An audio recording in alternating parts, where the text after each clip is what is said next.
Welcome to episode 151 of Bible Talk, a podcast brought to you by 9 Marks and Southern Seminary. 9 Marks exists to help pastors build healthy churches. For more, you can visit 9marks.org. If you want to support this work, you can go to 9marks.org/talk, but you don't have to. Southern Seminary exists to educate, train, and equip gospel ministers for a lifetime of faithful service. For more information, visit sbts.edu. We'd love to have you move to Louisville and take on-campus classes. Yes, Absolutely. move to Louisville, take on-campus classes if that's available to you. We would love that. Join Third Avenue. I've got an internship program that I run. Join Hunsinger Lane. Baptist Church. Sam, We also have an internship but you've and told a me preaching you class. told me you had too many boy students, so actually don't, or in Southern students. So don't join. I never made that comment about Southern students. Or join Kenwood Baptist, and you can go through the Kenwood Institute and learn, how to do ministry from one of my favorite people in the world, Jim Hamilton. Or you can visit many other churches here in town. So I haven't said my name yet. My name's Alex Duke, and with me are my two friends, Sam Amati. Jim Hamilton. and we haven't changed clothes between episodes. Can you believe it? So last week we discussed Josiah. We talked about how he was the best king, but he wasn't good enough. And though we intended to kind of end 23, I sort of stopped us short because what I want to do today is hopefully close the book on 2 Kings. Now, you both have warned me that you don't think it's possible. We'll see. So what we're going to do is we're going to read the end of 23, 24, and 25. And this is the final. I mean, I've been using this very strained metaphor for a while. The plane is descending and it is about to crash.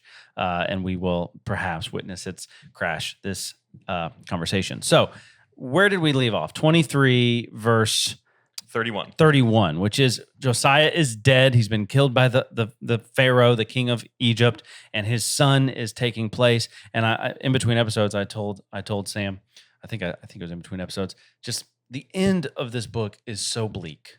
It is so hopeless. It is just like almost sad at how hopeless the state of Israel and its kings are by the end. But it is exactly what they deserve and exactly what God has promised. So let's read together. Sam, I'll let you take the lead because there's a higher chance that we'll go faster if you're in the lead. Higher chance, not a certainty.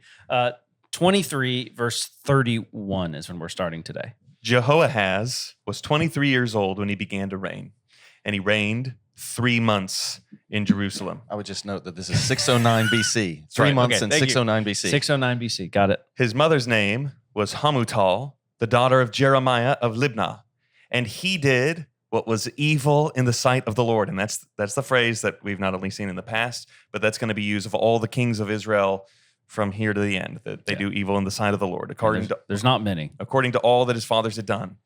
And Pharaoh Necho put him in bonds at Riblah in the land of Hamath, that he might not reign in Jerusalem, and laid on the land a tribute of 100 talents of silver and gold. So Now, this so the guy who killed Josiah,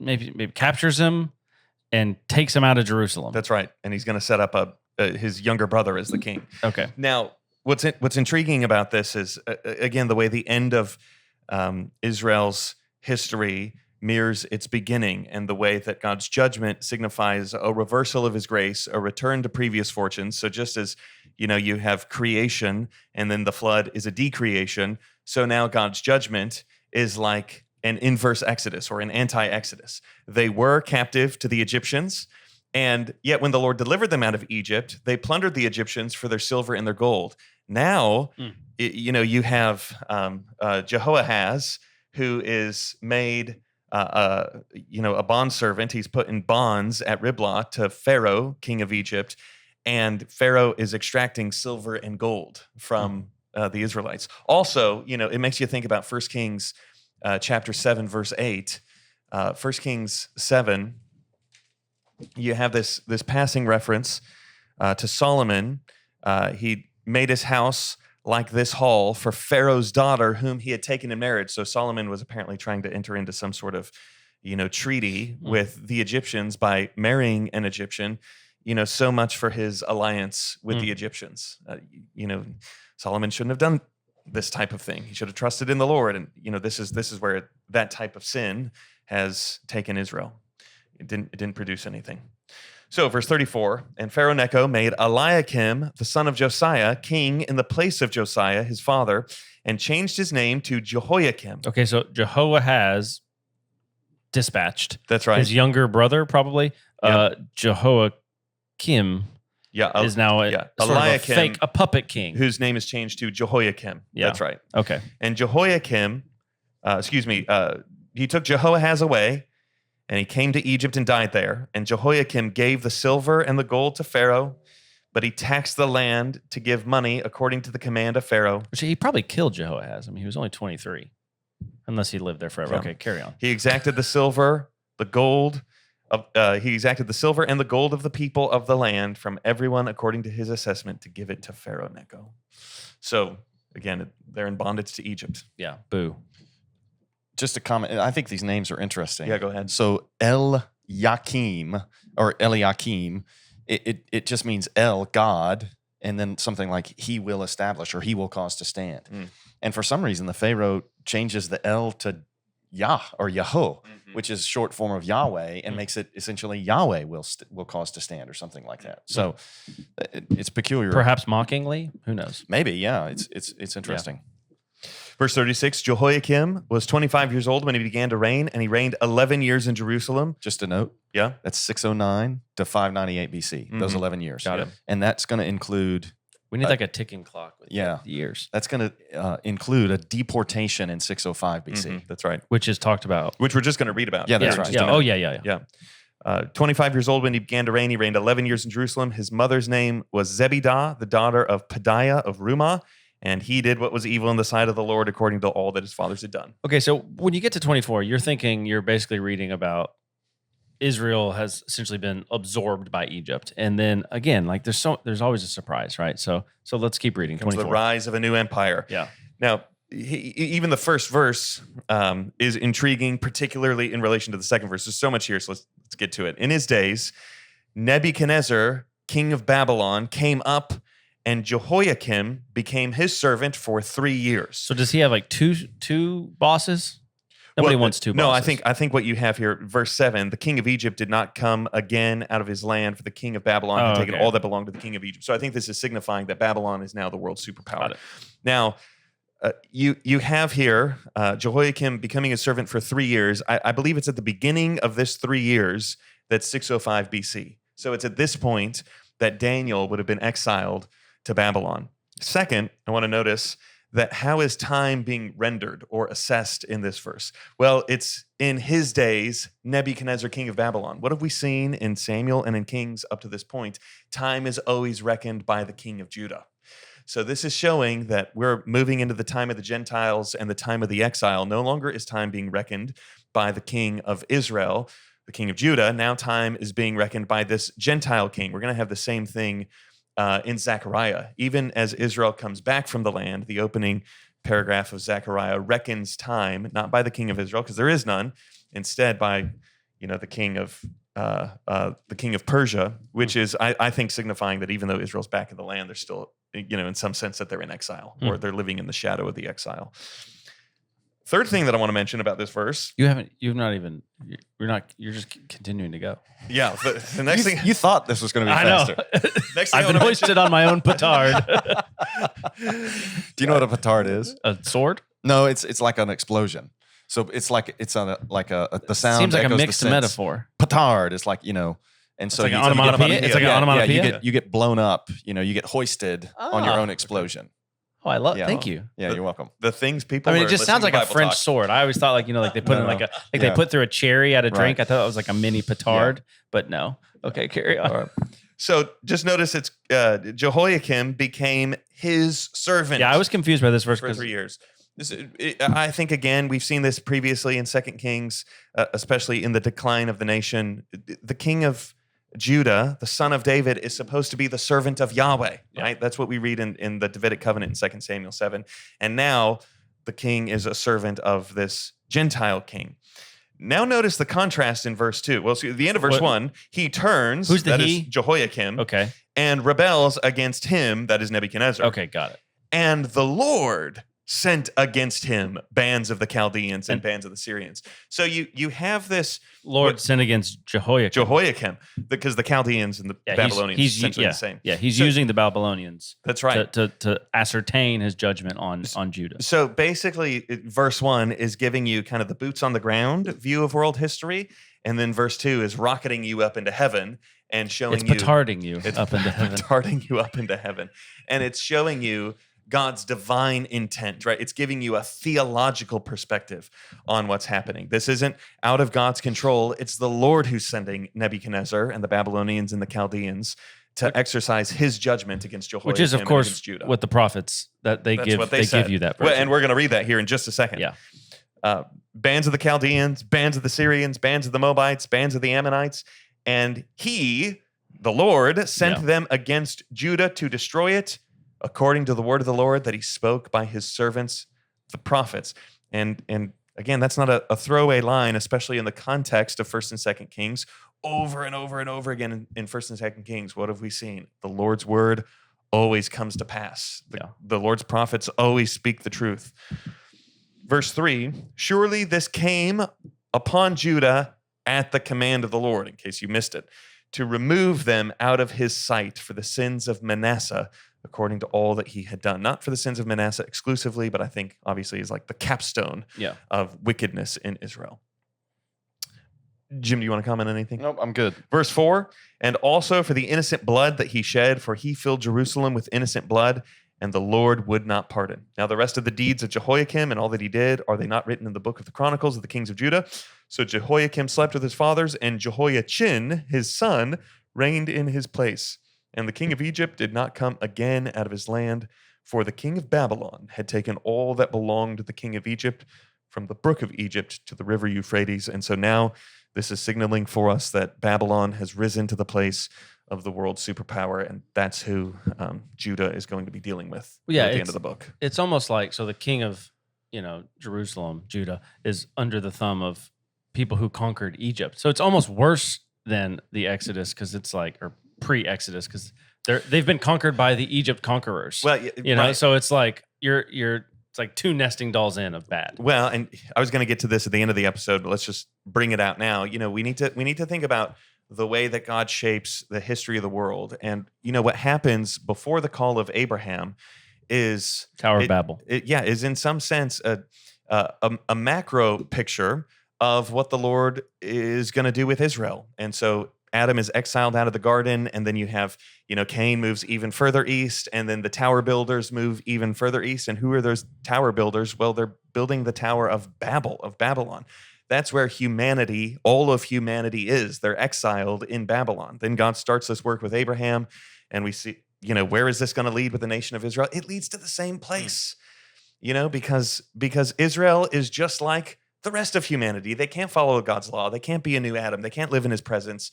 And so just as Genesis 1-11, before the call of Abraham, ends with all of humanity in Babylon, well, the history of the Old Testament, at least up to this point before we get to the prophets, the history of the Old Testament ends with Israel in the same place. Oh, that's Babylon. Good. Verse 8. That was good. Say anything, Jim? Nope, you're all good. Right. Jehoiachin was 18 years old when he became king, and he reigned 3 months in Jerusalem. This is super interesting. His mother's name was Nehushta, the daughter of Elnathan of Jerusalem. Now, anytime you see that NHSH, some flags should go up for you, because Nahash is the word for serpent, and also Nehushta, that sounds eerily like 2 Kings 18:4. You remember the serpent on the staff that the Israelites had started to worship, and it was called Nehushtan. So, at this point, it's like you've got Jehoiachin, and his mother is Nehushta, the serpent. It's like the seed of the serpent is reigning over Judah at the time of the exile. That's how bad things have gotten for Judah at this point. Verse 10? Well, let me just comment on the name, the two names. So we just had Jehoiakim, and the ending of that one is with the Hebrew verb kum, which means, like rise or stand or something like that. And now we've got Jehoiachin, and the ending of that is the Hebrew kun, not with the kof, but with the kaf. And the kun means something like establish. Okay, so the names are really similar in English, Kim and Ken, but they're Kim and Chin. well, yeah, but you'd probably say that Chen or something, Chen, whatever. I'm having flashbacks to the most difficult class I ever took. There you go. But Please stop. They're Which based Jim on taught? they're based No, on different. he didn't. They're based on different Hebrew roots. It's better. It is a better story if Jim was my Hebrew professor that I got a bad grade in, but it's not true. Hallelujah. Verse 10, at that time, the servants of Nebuchadnezzar, king of Babylon, came up to Jerusalem, and the city was besieged. And Nebuchadnezzar, king of Babylon, came to the city while his servants were besieging it. Before you Go read the ahead. next verse, Yeah. okay, I want to read some statements from Jeremiah that I think inform what we're about to see. So this is Jeremiah chapter 21, verses 9 and 10. Jeremiah says to the people in Jerusalem who are besieged by Nebuchadnezzar, the Babylonians, "He who stays in this city shall die by the sword, by famine, and by pestilence. But he who goes out and surrenders to the Chaldeans who are besieging you shall live and shall have his life as a prize of war. For I have," this is Jeremiah 21:10, "for I have set my face against this city for harm and not for good, declares the Lord. It shall be given into the hand of the king of Babylon, and he shall burn it with fire." So those statements are almost like the photo negative of Jeremiah 29:11. And those statements in 29:11 are made to the people that have been carried off to exile. I have plans for good and not for harm for you. And then Different. You're saying different audience. Well- 21 and 29 of Jeremiah. So 21, it's like these people are in the city, and Jeremiah is saying, those of you who go out and surrender, you're going to have your life as a prize of war. And then presumably, some of those people do that. They get carried off into exile, and Jeremiah writes them a letter in 29 and says, the Lord has plans to prosper you and not to harm you. So Okay. And then 24, 4 and 5, again, this is Jeremiah. "Then the word of the Lord came to me. Thus says the Lord, the God of Israel, like these good figs, so I will regard as good the exiles from Judah, whom I have sent away from this place to the land of the Chaldeans." So, you go out and surrender, you'll have your life, you get to live, and then the Lord says, I'm going to regard them as good, the people that get exiled. That's Jeremiah 20, 24, and 29. That's Or 20 and 21, 9 sorry. and 10, and then 24, 4 and Thank 5. you. Verse 11, and Nebuchadnezzar, king of Babylon, came to the city while his servants were besieging it. And Jehoiachin, I'll adopt the correct pronunciation there, Jehoiachin, the king of Judah, gave himself up to the king of Babylon. I think he obeyed Jeremiah. Mm. I mean, this king that's doing evil in the eyes of the Lord, he hears what Jeremiah tells him to do, and he's like, I surrender. I'm out. So I was about to call him a coward, and you're saying, maybe a little bit, but he was doing the right thing. I think he did what Jeremiah told him. And then this is the guy at the end of the book in 25, 27 through 30, Spoiler alert. whose head gets lifted up. Mm-hmm. And again, I think it's because the word of Jeremiah is being fulfilled in his life. You'll have your life as a prize of war, and I'm going to do good for you, even in exile. Jehoiachin, the king of Judah, gave himself up to the king of Babylon, himself and his mother. Nehushta. That's right. Serpent and his woman. Servants and his officials and his palace officials. The king of Babylon took him prisoner in the 8th year of his reign. Now here is the 7th and final plundering of the temple in the book of Kings, and carried off all the treasures of the house of the Lord and the treasures of the king's house, and cut in pieces all the vessels of gold in the temple of the Lord, which Solomon, king of Israel, had made, as the Lord had foretold. So Now, so previous chapter undid the bad that Solomon had done. This is undoing the good that Solomon That's right. had done. And 597, this is around 597 BC when this deportation is happening. And Ezekiel is carried off at this point. That's right. He carried away all Jerusalem and all the officials and all the mighty men of valor, 10,000 captives and all the craftsmen and the smiths. None remained except the poorest people of the land. And he carried away Jehoiachin to Babylon, the king's mother, the king's wives, his officials, and the chief men of the land he took into captivity from Jerusalem to Babylon. And the king of Babylon brought captive to Babylon all the men of valor, 7,000, and the craftsmen and the metalworkers, 1,000, all of them strong and fit for war. And the king of Babylon made Mattaniah, Jehoiachin's uncle, king in his place, and changed his name to Zedekiah. This is like a puppet king that he's putting in his place, though Zedekiah is going to rebel against Nebuchadnezzar here in just a little bit. Why did you mention the thing about the seventh plundering? Well, all through the Book of Kings, we have these different accounts, either of Gentiles. So I think the first instance is Pharaoh, who plunders out of the temple, and then you even have some Davidic kings themselves who plunder the temple. And so this is something that has been anticipated.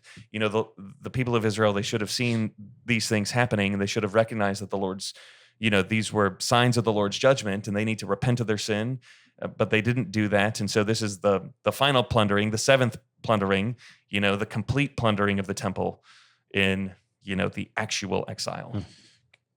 Can I just make an observation here? So we had, of course, Josiah die in chapter 23, and then Jehoahaz, the son of Josiah, is made king, and then Pharaoh Necho takes him out and puts Eliakim, the son of Josiah, in as king. So we got sons of Josiah, and then after Jehoiakim, next we have Jehoiachin, and he's the son of Jehoiakim. But now we've got the uncle of Jehoiakim, Zedekiah, and it's not stated, but I think this is going to be a son of Josiah, Zedekiah. Yeah. So I'm just making an observation on who these kings are. It's uncle, wait. We're told that in verse 17, Jehoiachin's uncle, he made Mattaniah, Jehoiachin's uncle, king in his place, and changed his name to Zedekiah. And I'm saying I think Zedekiah appears to be another son of Josiah. But if that's correct, he's the son of a different woman. His mother's name was Hamutal, which would indicate that Josiah had multiple. If he's the son of Josiah, Josiah had multiple wives.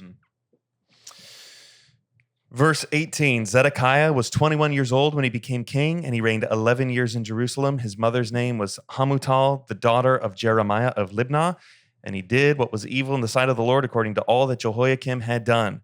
For because of the now this is interesting, for because of the anger of the Lord, it came to the point in Jerusalem and Judah that he cast them out of his presence. So, it's like he does evil in the sight of the Lord, according to all that Jehoiakim had done. Why? Because of the anger of the Lord. It's like the Lord is restraining his grace so as to... Thank you, Google.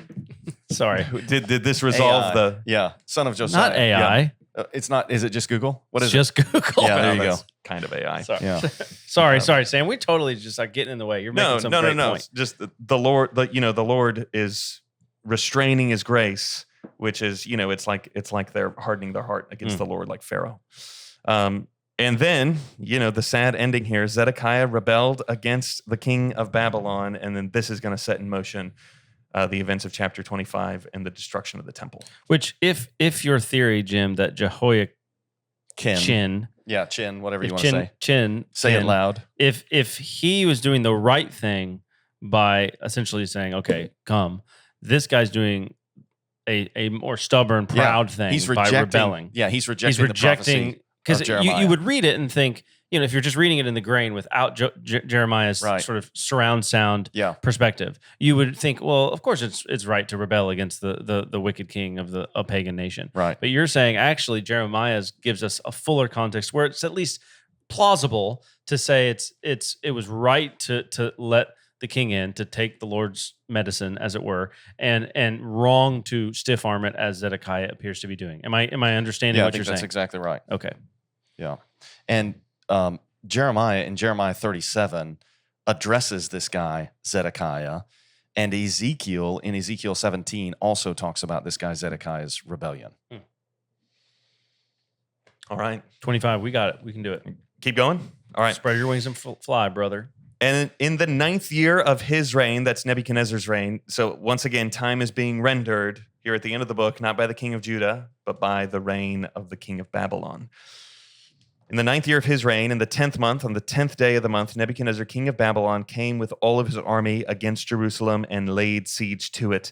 And they built siege works all around it. So the city was besieged till the 11th year of King Zedekiah. On the 9th day of the 4th month, the famine was so severe in the city that there was no food for the people of the land. Well, and just so we're remembering, the enemies have gotten this close to Jerusalem before, and the Lord stepped in to redeem them. You know, That's 2 right. Kings 19, or is it 1 Kings 19, where, you know, Assyria is essentially doing this. But there is no reprieve. There is no redemption coming from the Lord. This is Yeah, going to be a it's complete it. destruction. Yeah. Then a breach was made in the city, and all the men of war fled by night. Now, this is interesting. By the way of the gate between the two walls, by the king's garden, and the Chaldeans were around the city. Now, I just want to suggest, this. It's interesting that he mentions here a garden, this Hebrew word "gan." This is not a commonly used word in the Old Testament. It's used in Genesis 1-3 to refer to the Garden of Eden. It's same in Genesis 13 when Lot sees the land and he views it as like the Garden of Eden. I think it's used once in Deuteronomy, and then there's a couple of other scattered references in Kings to gardens of the kings, and I think it's intriguing, suggestive, intentional on the part of the author to mention a garden here and people fleeing past a garden, because I think it's echoing the story of Adam. And the story of Genesis 1-3, Genesis 1-11, this is the land of exile that the people are going into. And once again, the story of Israel, like the story of Adam, ends with them leaving a garden. Verse 6, but the army of the Chaldeans pursued the king and overtook him in the plains of Jericho, and all his army was scattered from him. Then they captured the king and brought him up to the king of Babylon at Riblah, and they passed sentence on him. And this is pretty gruesome. They slaughtered the sons of Zedekiah before his eyes and put out the eyes of Zedekiah and bound him in chains and took him to Babylon. So they're destroying his seed. They're destroying his line. And they're also making it such that the last thing he ever beholds is the Lord slaying, or rather, the Babylonians killing his children. And then they put his eyes out. Anything, Jim? Let's see. Did you already? No. Yeah. Next. Keep going. Okay. Verse 8, in the 5th month of the 7th day of the month, that was the 19th year of King Nebuchadnezzar, king of Babylon, Nebuzaradan, the captain of the bodyguard, a servant of the king of Babylon, came to Jerusalem. And he burned the house of the Lord and the king's house and all the houses of Jerusalem. Every great house he burned down. And all the army, so this would be 586 BC. And all the army of the Chaldeans who were with the captain of the guard broke down the walls around Jerusalem. And the rest of the people who were left in the city and the deserters who had deserted to the king of Babylon, together with the rest of the multitude, Nebuzaradan, captain of the guard, carried into exile. But the captain of the guard left some of the poorest of the land to be vine dressers and plowmen. Yeah, so this took place in the 5th month when they burned down the temple and destroyed Jerusalem. And I think that the 5th month, the fact that this happened in the 5th month, informs the question in Zechariah chapter 7, verse 3, should I weep and abstain in the 5th month as I have done for so many years? They're weeping and fasting to commemorate the destruction of the temple. And now they're rebuilding the temple in the book of Zechariah and asking, should we keep doing that? Next verse. There's going to be another connection here to Zechariah. And the pillars of bronze that were in the house of the Lord, and the stands and the bronze sea that were in the house of the Lord, the Chaldeans broke in pieces and carried the bronze to Babylon. So this is not the first time that we've seen these pillars of bronze that were in the house of the Lord. These great pillars that were kind of at the gates of the house of the Lord. So these were mentioned in 1 Kings chapter 7, verse 21. You remember they were given these names, Jachin and Boaz. They're kind of made a big deal of when they're described. And I think the imagery here is that these pillars are meant to be representative of mountains, almost like they're holding up the firmament. So these pillars are holding up the roof of the temple, and the ceiling of the temple is like the firmament. And so these are like mountains holding up the firmament of the temple. And then this is going to be alluded to in Zechariah chapter 6, when Zechariah has the vision of the 4 chariots. He lifts his eyes, and behold, 4 chariots come out from between 2 mountains, and the mountains were mountains of bronze. And so the idea is that these chariots are coming out of God's heavenly temple. his heavenly courtroom. And then what these chariots do is they go render God's judgment against Babylon. At the beginning of the book of Zechariah, the horsemen go out from heaven, and they see that all the world is at rest, meaning, the Gentile nations are at rest. They're at peace. They're not experiencing God's judgment against them. And then in chapter 6, the Lord sends out these charioteers from between the bronze mountains from like his holy temple. In verse 8, they go into the north country, which is the country of Babylon, and they set God's spirit at rest in the north country, mean they exact God's justice against Babylon. So, here you have the Babylonians, and they're taking apart these pillars of bronze. And then what we're going to see in Zechariah is that the Lord is going to send his heavenly army, his charioteers, through the heavenly mountains of bronze that these pillars represent, and he's going to render justice against the Babylonians for what they've done. Verse 14, and they took away the pots and the shovels and the snuffers and the dishes for incense and all the vessels of bronze used in the temple service. I don't feel like you thought that was interesting as I thought it was. Which part? The top bit about Zechariah. I did. Well, I felt like you zoned out a little. I actually was thinking how I was actually complimenting myself in my mind on how well I was paying attention. What a good listener you are. To be honest, I was like, I could have zoned out, but I'm not. Good for me. I love this podcast. All right. Your hat is Caddyshack Cup. Yeah. Is that from the movie Did you need to Caddyshack? put glasses on to read that? I did, yeah. I can't, if I have my glasses off, I can't see You that. I didn't can have- see my Bible, That's but I can't new, see. though. Did your eyes get worse the last few No, years? I can read without the glasses up Yeah, close, Caddyshack but I can't Cup- see far away. Caddyshack Cup is a thing me and some friends do every other year. It's not from the It's movie. a golf tournament we play against each other. But it's based on the movie. I mean, I don't know. We call ourselves the Caddyshack Boys. Okay. This was was free. Second episode in a row. We're starting to get distracted. There we go. And the fire, verse 15, and the fire pans also, and the bowls. What was of gold, the captain of the guard took away as gold, and what was of silver as silver. As for the two pillars, here they are again, the one sea, and the stands that Solomon had made for the house of the Lord. The bronze of all these vessels was beyond weight. The height of the one pillar was 18 cubits, and on it was the capital of bronze.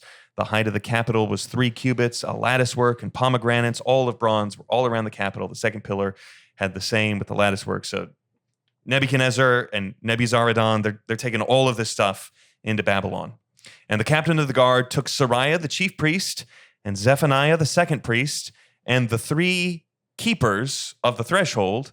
And from the city, he took an officer who had been in command of the men of war, and 5 men of the king's council who were found in the city, and the secretary of the commander of the army who mustered the people of the land, and 60 men of the people of the land who were found in the city. And Nebuzaradan, the captain of the guard, took them and brought them to the king of Babylon at Riblah.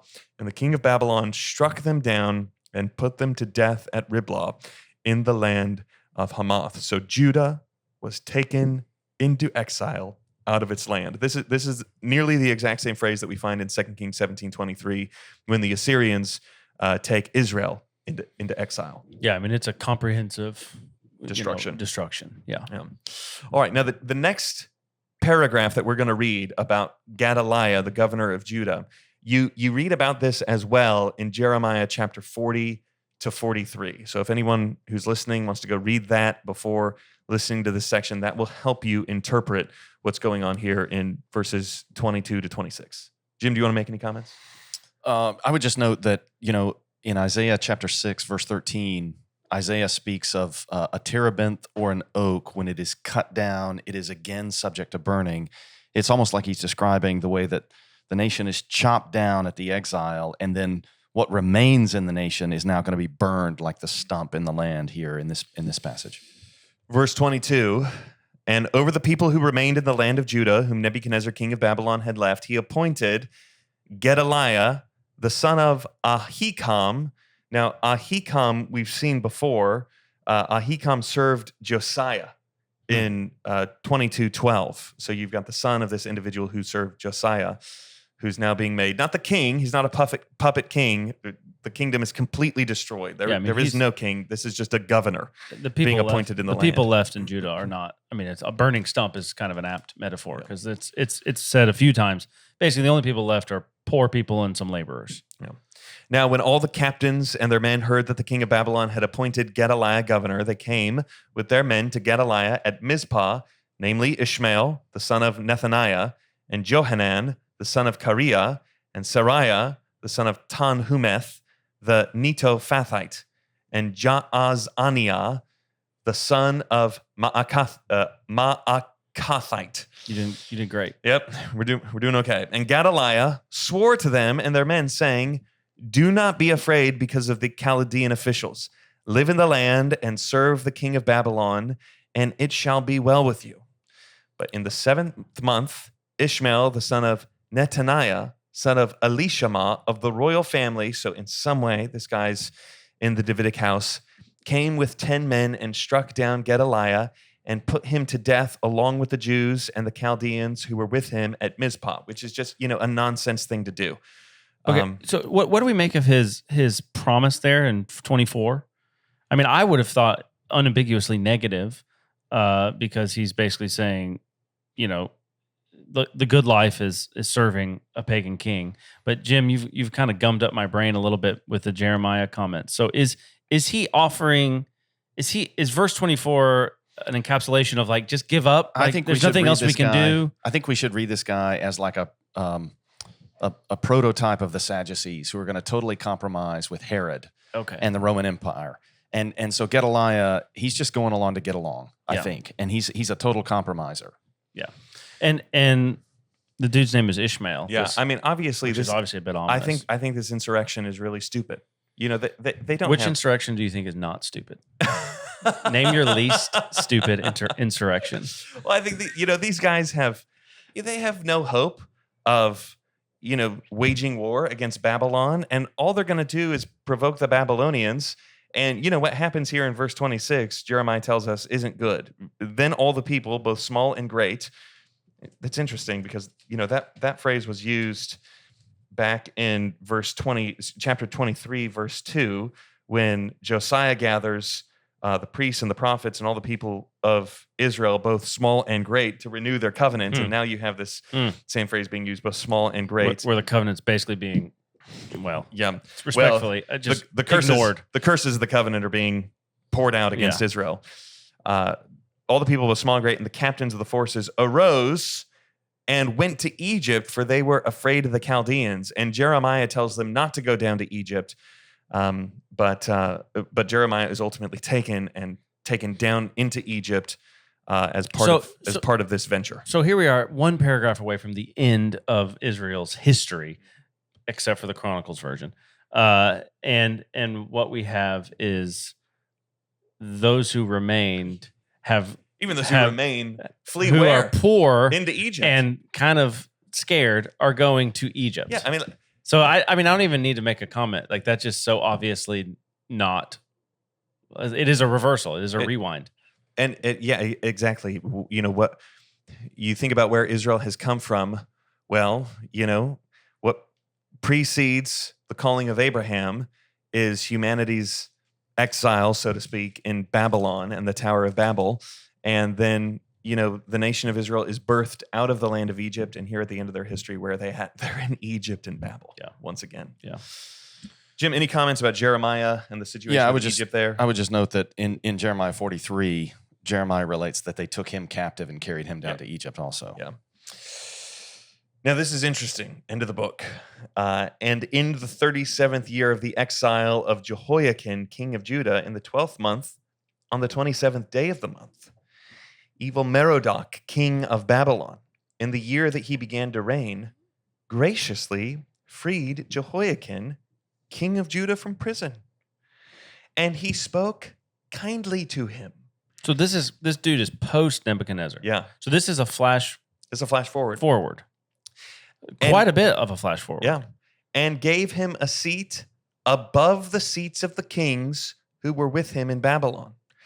So Jehoiachin put off his prison garments And every day of his life, he dined regularly at the king's table. Who does that remind you of? Mephibosheth. Okay, I was also thinking of Joseph. Yeah, and Right? No, well, you always think of Joseph. The language, you have a financial interest to think of there's Joseph. There's a Mention him. footnote on the word freed, and down in the lower margin it says He lifted Hebrew, up the head of. lifted up the head, and Joseph had that dream about the baker who's had, I think it was Lifting the up baker, his head, yeah. and Also, okay. I and see then what you're doing. also in the Psalms, the Lord is the lifter of my head. So this language, I think, it resonates with other parts of the Bible. So in the same way that Joseph was freed from prison so as to dine with the king. In a you were- sense, his you head were was saying- lifted up. Yeah. Yeah. Or at least, his actions lifted up the head of that one guy too. Both of them. Yeah. Ironic, One of them got put to death. Yeah. Yeah. Okay. So Jehoiachin you're about to say something else. Well, let's just get to the end of it. Put off his prison garments. He dines at the king's table, and for his allowance, a regular allowance was given to him by the king according to his daily needs, as long as he lived. So obviously this isn't a good situation. It's not good that the king of Israel is in exile, feasting at another king's table. Well, he's not even the king. I mean, that Right. It's like, just he's like the former. Jehoiachin. It's like the former king, right? But it does just at the end of all the darkness, at the end of just how depressing these final chapters are, there's this little ray of sunshine, this little bit of hope. The heir of David is still alive. The line of David still continues, and the way that this son of David is being treated echoes a pattern that we've already seen and that we're going to see more of in Daniel and in the book of Esther, where, with Joseph, you had an exalted Jew in a foreign court, and he's taken out of prison, and he's given a change of clothes, and he's given a place at the king's table, and his head is lifted up. And, Joseph's life is a sign to the people of Israel that the Lord is going to deliver on his promise, and he's going to bring them. Go ahead. Can I just Go ahead. I want to ask you some questions and see if you're going where I I would for go. it. Yeah, Okay. let's see. So the prophets, they parallel the sojourn in Egypt with what? The sojourn in Egypt With the exile to Babylon. Oh, sure, right. And then the sojourn in Egypt is which is followed by the Exodus, is immediately preceded by Joseph. That's right. Okay, so it's like Joseph and then slavery in Egypt and then Exodus. And so where does this guy Jehoiachin get slotted in? He gets slotted into Joseph, right? Right, that's right. Yeah. Which I think is implying, essentially next is Joseph. exile, Yeah, well, slavery, and then new Exodus. That's right. Is that where you were going? Yeah, that's right. And I think this is why, there are not, there are some references to Joseph, I think, in the books of Joshua through 2 Samuel or 2 Kings. But once we get to the exile, we get all of these characters who look a lot like Joseph. Right. We get Jehoiachin, we get Daniel, Right. we get Mordecai, these exalted Jews in a foreign court. Well, why is there this cluster? So you're taking those also as an installment in the pattern of events that that's right. typifies the new Exodus. Yes, there is this cluster of individuals here in the exile that look like Joseph. Why is that the case? Because Joseph's role in biblical history is to be assigned to the people of Israel that after their time in this foreign land, the Lord is going to deliver them, and he's going to bring them back into the land. And so that's why I think you get these Joseph-like characters at the end of Israel's history, or rather in the exile, because they're playing the same role that Joseph played. That's where you were going. Yeah, that Joseph played in biblical history. They are signs to Israel that a new Exodus is coming and the Lord's going to restore them to the land. Amen. Sometimes you just gotta let a guy cook. Yeah. Well done. Sorry for interrupting. No, it's great. no. Love It was no. It So for more on this, brought out the. For more on this, you can read my book, From Prisoner to Yeah, Prince, nice. or you can read, Jim, the end of your book on Daniel. You have a chapter on With the clouds of heaven. Joseph typology with regard to Daniel, Esther, and Joseph. Okay, so you're arguing at the end of 2 Kings 25, which I'm a little vexed by the like how long the author. So most people think Jeremiah wrote this ish. It matches almost exactly the end of the book And- of Jeremiah. and would- Jeremiah 52. And would he have still been alive this many years after? Yeah, so Jeremiah, Right. he tells us. Does my question make sense? Yes, it does. So let me just get the the reference here. So Jeremiah, he tells us, let's see, in verse 2 of Jeremiah chapter 1, to whom the word of Yahweh came in the days of Josiah, the son of Ammon, king of Judah, in the 13th year of his reign. So Josiah begins to reign in 640 BC. Jeremiah starts prophesying in 627. Let's say he's 20 years old in 627. I think it's perfectly possible for him to be alive in 560 BC. And the 37th year of Jehoiachin's exile is that year? So is it the 37th? Yeah. Or does it, okay, so the 37th year of Jehoiachin's exile, so that's going to be 597 BC. Minus 37 takes you about 560, 561. Okay, so I was mainly wondering if like, the end of Deuteronomy is obviously not written by Moses because it's about his death, or maybe he knew he was going to die or something. I mean, Jeremiah. So I was just asking if this complicated one authorial proposal. In the book of Jeremiah, the scribe Baruch plays a significant role, and I think even Jeremiah tells Baruch to write down what he's saying. So it's possible that this guy Baruch finished out the book after Jeremiah's death, but I think it's also possible that Jeremiah lived to 560 or so. Okay. Yeah, I'm not putting words in your mouth that you said Jeremiah wrote this. I was just wondering. Okay, so historically, Jeremiah or Kings was attributed to Jeremiah. You mean like by the Jews? By the Jews, yeah. Oh, okay. Yeah. All right, so guys, this is despite a slightly odd line of questioning there at the end, we've just this is a significant moment in the history of Bible Talk. I mean, we're 151 episodes in. We've finished. We've skipped Ruth, but we've finished. I don't know how many books, tons of books. But now we're not. So if I'm flipping in my normal Bible, or even the Bible Jim has, the next book is First Chronicles. Right. But we, after we take our summer break, are not going to First Chronicles next. What book are we going to next? Isaiah. And why are we doing that again? Because it's awesome. No. So what we've done is we've done the Torah, the 5 books of Moses, plus Joshua, Judges, Samuel, and Kings. So in a way, that's 9 books. Yeah. But there are obviously 2 books of Kings, 2 books of Samuel. But counted in terms of the Hebrew ordering, we've done the Torah. And then these are the former prophets, Joshua, Judges, Samuel, and Kings. Those are the former prophets. We're now going to go and do the latter prophets, which are Isaiah, Jeremiah, Ezekiel, and then the book of the 12 minor prophets. And one of the reasons this is 2 sets of 4, One of the reasons this is such a significant transition for us in Bible Talk is even though we moved from Torah to former prophets, the former prophets, like most of the law, is narrative. But the way that the Old Testament canon is structured is you have narrative at the beginning, and then in the center section, the latter prophets and the writings, the beginning of the writings, that is all interpretation on the story that you have just read about. I mean, obviously, by even just these last few episodes, there is so much color commentary, or as I said, I think in this episode or maybe the previous one, surround sound that the prophets give to the histories. So reading them in contact with each other is not only right, it's helpful. Right. Yeah. So we're going to get the prophetic commentary, interpretation on the stories that we've just read. And then once we get through that, including, the Psalms and the beginning of the writings, we're going to move back to narrative at the end of the canon.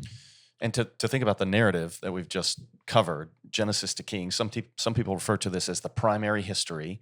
So Alex, your book that just came out was entitled From Eden to Egypt. Yes. Okay. So you start in Egypt in Genesis, you end in Egypt. Yeah. There's a book on the whole Pentateuch by T. Desmond Alexander entitled From Paradise to the Promised Land, because at the end of Deuteronomy, you're right up to the border of the land of promise. And we could say, if we were to extend that out now to Genesis to Kings, we could say from Eden to exile. Yeah. Or really Egypt, because they end up back in Egypt. Yeah. But yeah. And in a way, even Babylon is parallel with Egypt. Sure. So those who are exiled. So if you want to know more about this order of the Bible, episode 82 of Bible Talk, May 3rd, 2023. Jim, you could also read in God's Glory and Salvation. You could read, or you could listen to this 46-minute episode in which I had no notes. I simply came in, sat down. I said, Jim, help me understand what you're talking about. And we talked I think Sam was there too. We talked for 47 minutes observed a lot. about this ordering of the scriptures. So that's episode 82. Okay, so guys, we're as you said, we're entering a new genre. We're entering Isaiah next, and we're going to do Isaiah. I mean, it could be a year or more, and then Jeremiah, and then Ezekiel, right? That's right. So we've got 2 to 4 years ahead of us of 3 very long prophetic books. If we still have listeners to this thing in 2028, Southern Seminary, you really bought at the peak of Bible Talk. So well done. So I'm being a little cheeky, but like prophetic literature is very different than narrative. I mean, there's a sense in which I'm very comfortable in doing this as we've been in narrative because my training even in undergrad was sort of creative writing English. We're about to enter something totally different. So I'm wondering if you could help the listeners of this podcast, even as they enter into the summer, like, are there different ways that they should be approaching passages like this? Maybe we could do a whole episode on the prophetic genre, but just give us a little taste. Like, it's pretty easy to track what's going on in a narrative, even if you've not read the passage. You can track it, you understand, we read it. Whereas I suspect that entering into an episode where you're not familiar with what we're talking about could be very disorienting and not helpful. Am I right? And what do you think about? If it's just a thesis, I might be wrong. Well, I mean, I think there are some basic rules that we can talk about in terms of interpreting prophetic literature. But I think one of the most important things we can do is just something that we talk about on this podcast all the time, and that is embracing the interpretive perspective of the biblical authors, immersing your mind in the symbols and the ideas and the metaphors and the idioms that they were using, right? That would have been informing their way of speaking in order to grasp their intent. And where were they getting that encyclopedia of images, metaphors, ideas, idioms? They were getting that from the very stories that we have just spent 6 years of our life going through. So the most important thing you can do to understand the prophets is, yes, we need to read them in their historical context, and we need to not allegorize them, and we need to understand that they're speaking to the people of Israel. And we don't need to dehistoricize or decontextualize them in that way. But just in terms of understanding their intent, the best thing that we can do is immerse ourselves in the images and the idioms and the symbols of biblical history, because that's what they're going to use to give their interpretive perspective on that history. Jim, any comments for us? Have you ever taught a class on like prophetic literature? Well, I've taught Intro to the OT Part 2 many times, Okay, and that covers all of this material. Yeah, and I've done PhD seminars on the prophets and those kinds of things. What are you teaching this fall? This fall I have, let me look. I have it written down so I don't tell you wrong. This fall I have Intro to the OT Part 2, and the use of the Old Testament in the New Testament. MDiv level? MDiv level. And then the first week of December, I'm doing a PhD seminar on the latter prophets, which is this material. And then at Boyce in the fall, I'm doing Great Books. No. Oh, cool. Yeah. Oh, so great. You got a promotion finally. Good job. Well, they're shorthanded. That endowed chair is coming. Hey. Yeah, so in terms of interpreting prophecy, I was going to refer to this hymn by Matt Boswell, Keith Getty, and Matt Papa called Christ the True and Better Adam. And in the same way that every line, in some cases every word of this hymn is going to refer to broader biblical narratives, that's the kind of thing you have in the book of Isaiah and these other prophets, where every line and sometimes every word is referring to a narrative or to a hope that's stemming from a narrative. So it's really, really dense. It's really, really thick. And you really need to know earlier scripture as thoroughly as possible in order to make your way through this material. Well, and hopefully these 151 episodes have primed the pump for that. I know they certainly have for me. And hopefully what they'll do, if we have any listeners who are a little skeptical of the type of biblical theological connections that we're seeking to make as we're going through the narratives, hopefully we've lost them by now. Well, I hope not. Hopefully they'll give us a hearing and they will see that what we're doing is simply seeking to follow the interpretive perspective, the pattern of interpretation that we see in the prophets and that we see in Jesus and the apostles, because they're the ones who are doing that type of work. Yeah.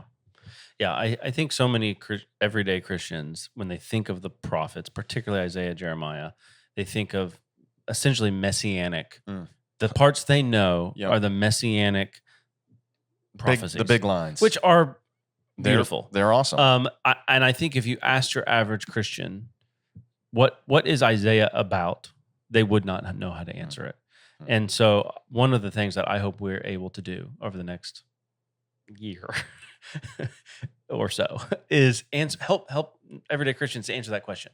Right now, it contains messianic prophecy, all the rest, but just give them a handle on in the way that we've been able to talk about First, Second Kings. It's about obeying. It's not just the history of Israel's kings. It tells the story of the way to life is obedience to God and His Word. That's the theme. Amen. What is that for Isaiah? So I think we should maybe do an episode. What do you think about if we started doing an episode with just like tools for reading prophetic literature, very like nuts and boltsy, and then we'll start normally with Isaiah. Sound good? Sound good. All right, guys. Thank you so much. Thank you for listening. Again, we will be on a summer break, so you won't see a new episode probably until after this one, until football season. Go Cards. Thank you for listening. Always remember Psalm 111, verse 2. Great are the works of the Lord, studied by all who delight in them.